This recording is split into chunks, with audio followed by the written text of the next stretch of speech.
Magical Cat Band plays tropical cumbia for us.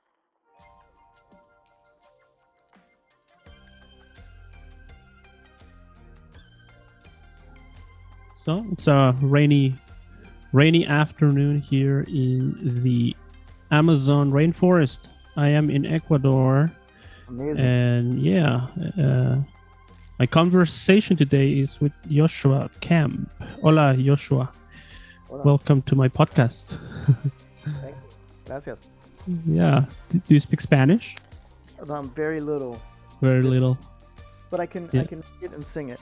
Yeah, but I think it's a very cool combination because, I live here in the jungle and your music is very tropical, tropical vibes. I love cumbia. So when I discovered you and your music and I saw your videos, I thought this is really cool. So how long have you been making music? Oh, wow. I've been making music for over 30 years at this point. Yeah, wow. As far as actual releases, maybe 25. But yeah, because you have played it like in you have had a lot of projects, right? Yes. Styles over the years, yes. Yeah, different genres, also no different styles. And C.A.M.P.O.S, that's, so to say, your latest project, right?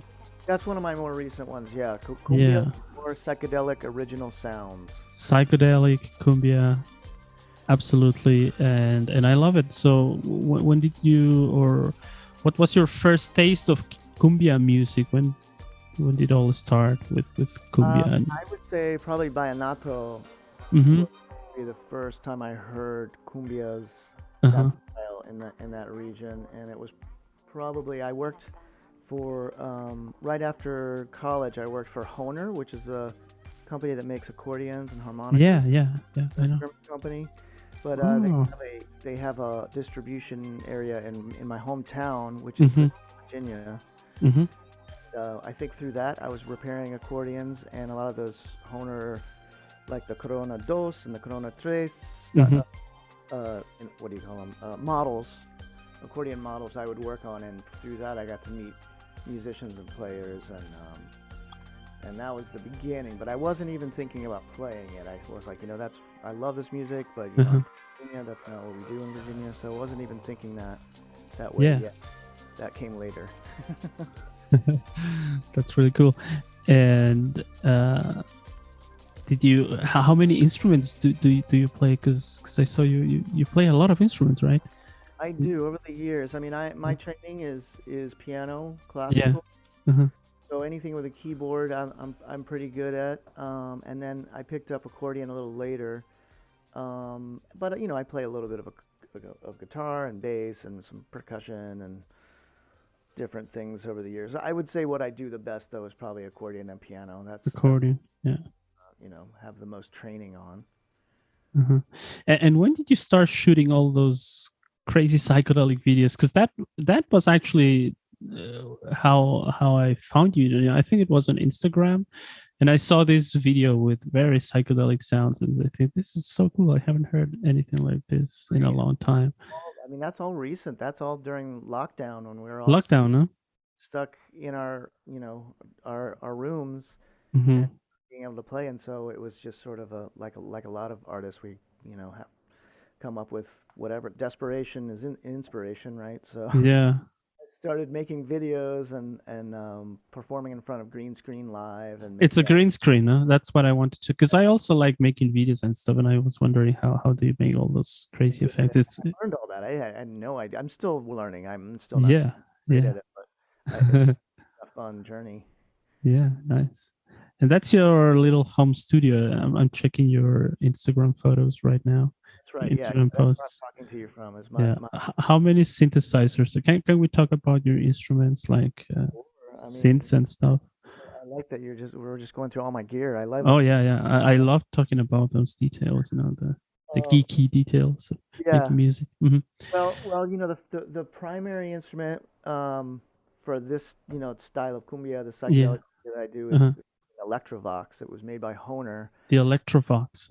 Basically, like a farfisa organ. It's made early 60s, but you play it like an accordion. So it was Yeah. probably made for all those accordion players. Oh yeah, yeah. I love that sound. It's just so Yeah. cool. Hmm.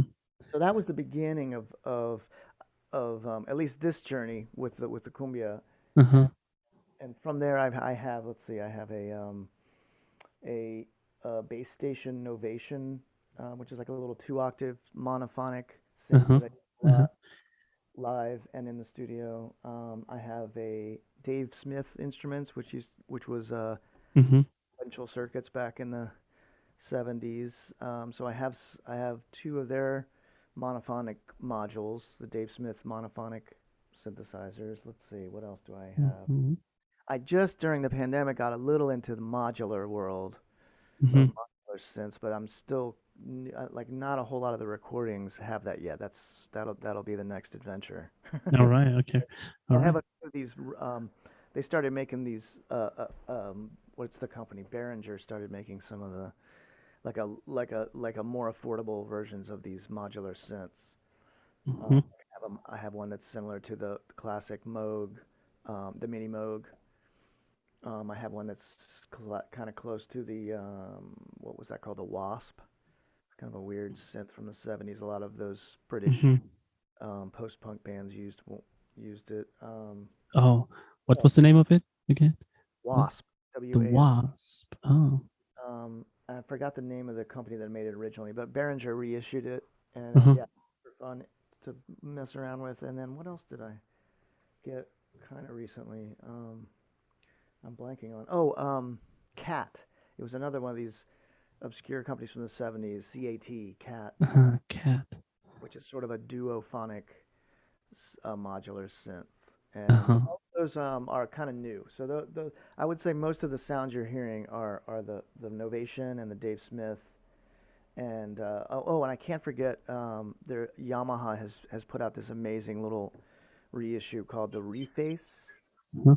series of little keyboards, Reface series, which I love. And each one is there's one that's a little bit like a Moog. There's one that's like a DX7, Yamaha DX7 from back in the day, and there's another Hmm. one, basically like a Rhodes piano. But I have the Reface YC, which is a lot of the classic transistor organs from the 60s. So the Yamaha sound, the Hmm. Farfisa sound, the Vox sound, Hammond as well, and also Ace Tone, which was a Japanese Hmm. transistor company that eventually became Roland. And so that I use Nice. a lot these days. I really love that. Hmm. Gets a lot of those great vintage, sort of overdriven transistor Yeah. organ sounds that I really like. That is very similar to the original Electrovox I have. That's actually from the 60s. Very cool, very nice. And we can hear all those sounds in your latest releases, right? Which is Shake Up the World, huh? That's the live, the two, Live in the studio. all of these Shake Up the World volumes 1 and 2 were all done during lockdown. Mm-hmm. Nice, unbelievable. And you are working with Peace and Rhythm is the label, right? That's right. Peace and Rhythm. It's a great label based in Mm-hmm. Northampton, Massachusetts, and I recommend everyone check out their Yeah. website and their releases. They're Mm-hmm. vinyl only, but well, it's not true. They just started to jump into the digital Mm-hmm. world, but their focus is on vinyl releases, and they were very generous to when I sent them some of my music, were really excited and wanted to Cool. my first record, which was called Miracles and Criminals. That was maybe Yeah. 2016 release. Yeah. And do you know? Second, the second, a follow up to that studio record will come out hopefully in the spring of 2022. Spring. All Yes. right. Really looking forward to it. Are you friends with the people also there, like DJ Bongo Head, Pablo Iglesias? No, I like him. Iglesias is his name. He's one of the founders, I think, of the Absolutely. label. He and there's a Studebaker Hawk is the other DJ, and Uh-huh. Justin, and there's a few other, but they're all music fans. They love their DJs. They love Yeah. tropical music. They're and and Pablo does a lot. He's a great graphic designer. A lot of the Uh-huh. visual style of his Nice. is his own visual style, and yeah, it's a really Cool. cool, very Label. curated label. And Yeah. Yeah. I love it. And they have a lot of artists also. Like I Really, guess yeah. Kokolo Afrobeat Orchestra. I think I discovered that band back in 2010 or something. I think they were playing for a long time already. Yeah, and even some Mariachi Flor de Toloachi, like one of their first singles, I think, was on Peace and Rhythm. Yeah, they've really interesting, and they kind of touch on a lot of different scenes within, at least within up here in the Estados Unidos, a lot Hmm. of different scenes up here. Yeah, yeah. And they all live in New York, I guess, right? A lot of the So bands, yeah, they do some releases with people based other in Miami and West Coast too. But mostly, yeah, I think I mean because they're based in Massachusetts, there's a lot of us around this area, the northeast of the states that we've connected with him and his label. and now Loco Beach. What Yes. exactly is that? So Local Beach is so maybe I should go, like back up a little bit in my sort of cumbia journey. So Okay, yeah. I kind of went from being sort of on the admirer of a lot of these styles that I was hearing through my job working, with Hmm. the accordions that are played in a lot of these styles, to moving to New York. Hmm. Where I'm from in Virginia, there wasn't much Latin culture.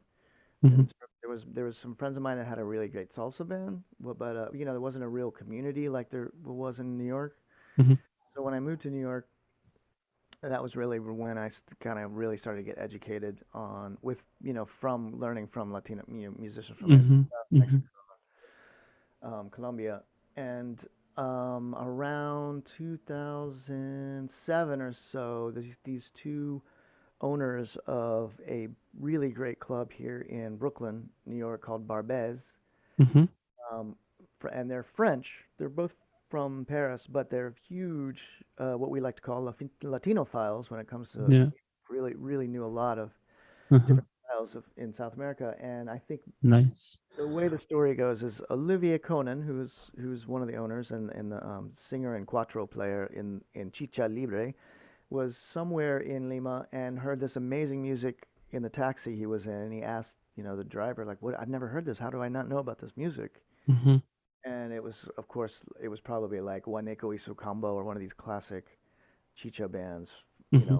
from the 70s. And so he came back with a mission and kind of recruited a few of us to really start to cover a lot of these. We started looking around and found there was no bands, at least up here, that were playing that style. The style we liked, which was that sort of late 60s, early 70s type of the music that was coming out of Lima and Iquitos and places like that, Hmm. in that period. And so we started what we eventually would call Chicha Libre, and that's really when I started on the Oh. journey that I'm on right now. And through Chicha Libre is really when I got to learn the music, got to start playing with some really great, deep musicians from Mexico and Venezuela, and really kind of learn the rhythms and where they come from. Cool. Yeah. And then that group sort of split up. I mean, we're not really officially split up. We're sort of on a hiatus. We did reform right before the pandemic, Hmm. locked down to play a few shows. This is Chicha Libre. But since we love the music and wanted to continue, myself and another member of the band, Neil Ochoa, who plays congas, he's from Venezuela. He and I wanted to continue some version of this. And so we formed with myself and Neil with Jose Luis Pardo from the band Los Amigos Invisibles. Hmm. Oh yeah, no, I know that band. So we started jamming, and then we added another um, Venezuelan, Edward Marshall, on the bass, who was in his band. I'm trying to remember, called Muy Bestia Pop. I don't know if you remember that band. No. Anyway, so it became sort of the band, sort of the post Chicha Libre band. So, but because Oh. we had Cheo involved, who's disco funk pop, he's got a whole different sort of an angle. We kind of brought in disco and funk, and it's a little, it gets away from the like the real specific type of Chicha that was going on in Lima in the 70s. So it's a little bigger, a little broader. We do, we'll do a cumbia version of The Cure or something, like it's a little more poppy, I Yeah. guess. Uh-huh. Really great band, really, really strong. It's become a really strong band live. It's a five-piece band. Cool. We have one record out called Psychedelic Disco Cumbia, which came out in 2019. Mm-hmm. And we just released a digital single this past month that you can find anywhere. Called the single is Isabella, and Mm-hmm. we're gonna be releasing a few singles here and there, and then try. When everything, of course, got kind of sidetracked with being on lockdown. So now that things are opened up and we're playing live again, I think we're gonna start try to work towards a second record. That's pretty cool. Yeah, there's Yeah. so much music out there for me because I was listening to your whole music with Campos, right? Yes. But I need to catch up with Local Beach. Sounds very Yeah, check out cool. Beach. I think it's a different production style, but I mean it's a Uh-huh. really fun combination of all of us kind of bringing our own thing Uh-huh. to the band. It's I think it doesn't sound like it sounds, it's got its own sound, which I'm proud of. Yeah, yeah.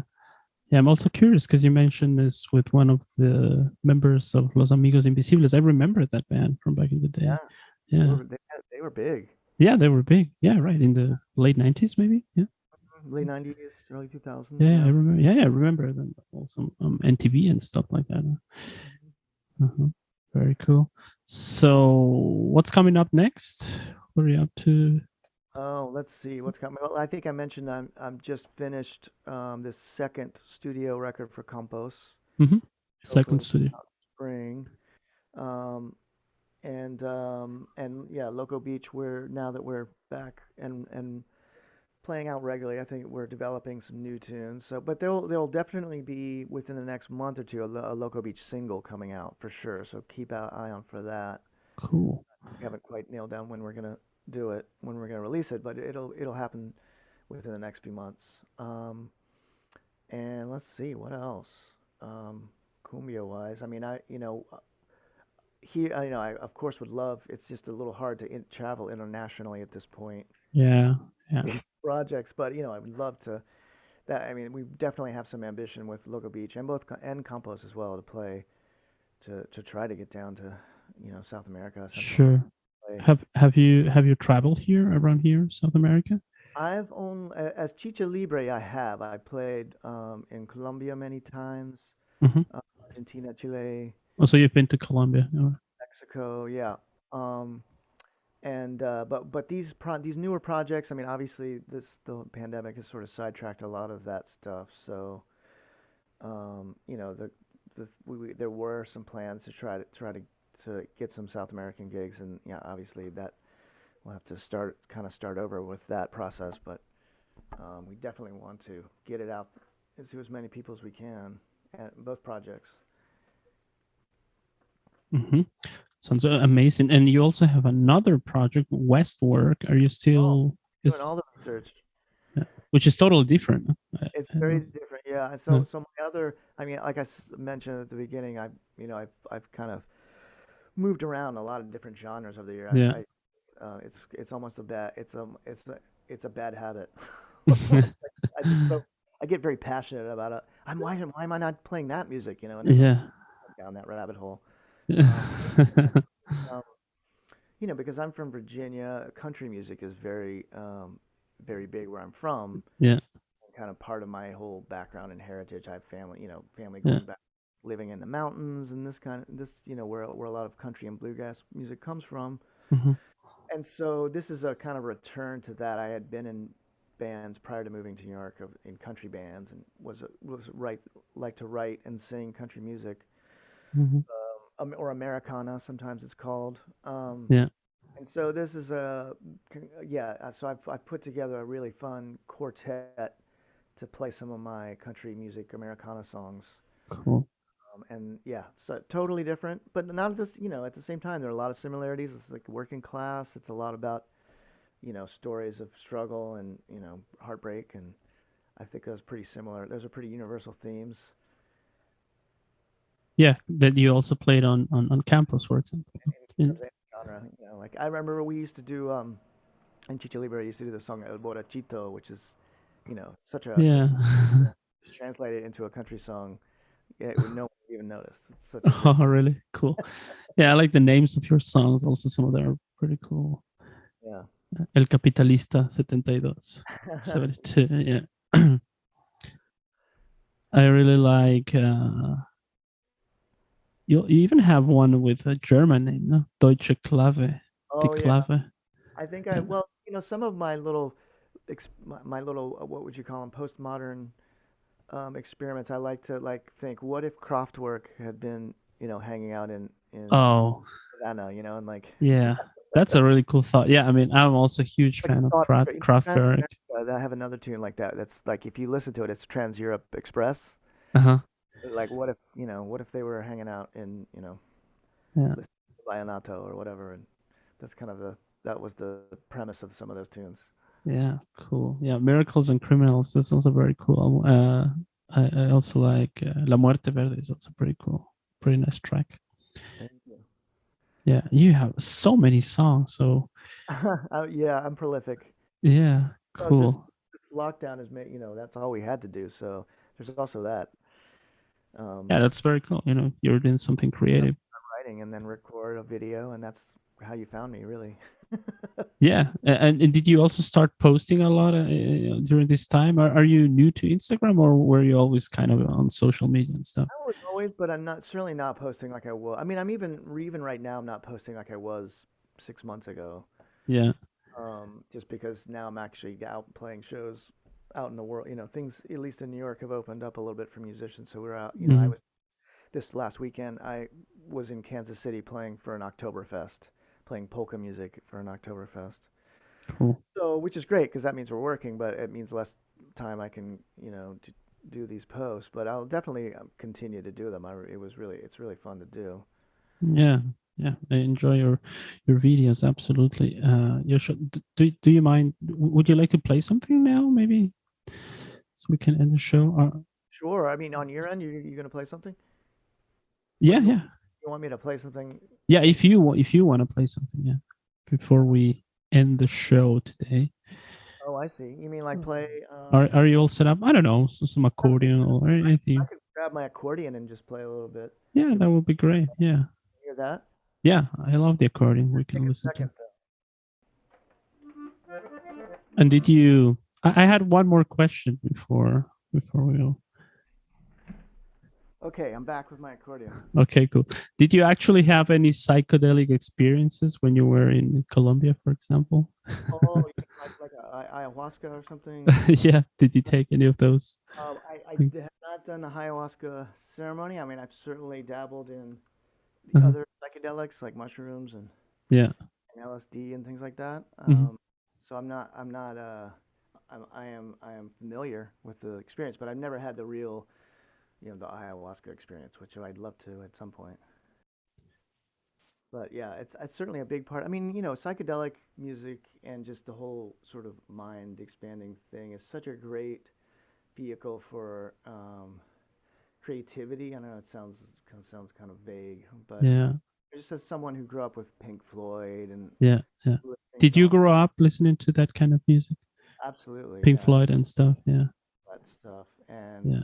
it was, and it's a way to kind of incorporate more, for lack of a better term, more experimental types of music into pop music. Yeah. It's Yeah. really Yeah. the most sort of sonically adventurous Mm. part of the rock music world. So it's always been what I've gravitated towards, because there's just less rules, I guess, in terms of Mhm. you can really do a lot of different things and call it psychedelic. It's just an umbrella almost of a lot of interesting, Sure. these, you know, groups in Lima in the 70s who were psychedelic to, what Jimi Hendrix was doing, or what Pink Floyd, Mhm. Yeah. or Santana, or, um, it's like a big, large umbrella term for what I would consider pop or rock music For a lot of that allows for more experimentation. for a lot of different styles. Yes, for sure, for sure. But I have always asked myself, like, uh, is it possible to make that kind of music sober? Oh, I think so. Like, I don't need to be. I mean, in fact, I mean, I've had a lot of great psychedelic experiences, but I Yeah. don't to write or even. It's only later that Yeah. kind of, it just kind of kickstarts the brain, and then later, 2 or 3 weeks later, Uh-huh. from that experience, like, oh, okay, yeah, I kind of had that thought when I was under the influence. Okay. Yeah, I'm not Mhm. one of the people that could really perform or write in that state. I don't think. It's like I did a lot, and I'm not sure that's what I want to do. But it certainly is an amazing experience to open up your mind and get out of your own ego, and it's all Yeah, It's a really important for thing. sure. Um, Cool.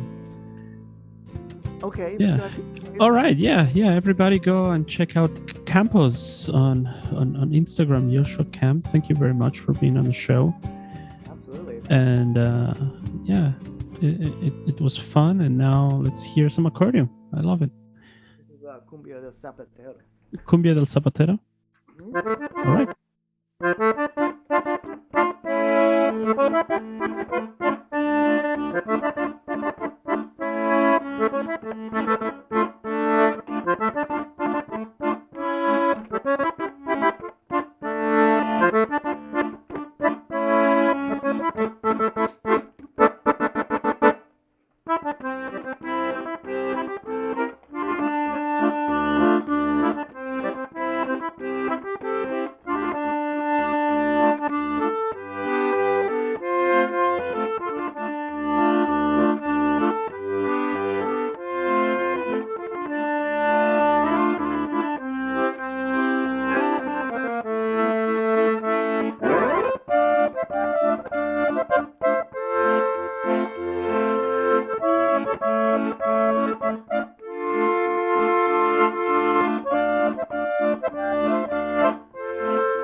Oh, awesome. Great. Thank you so much. That was pretty cool. Thank you so much, Ivan. All right. Yeah, it was fun. So I'm going to stop right now the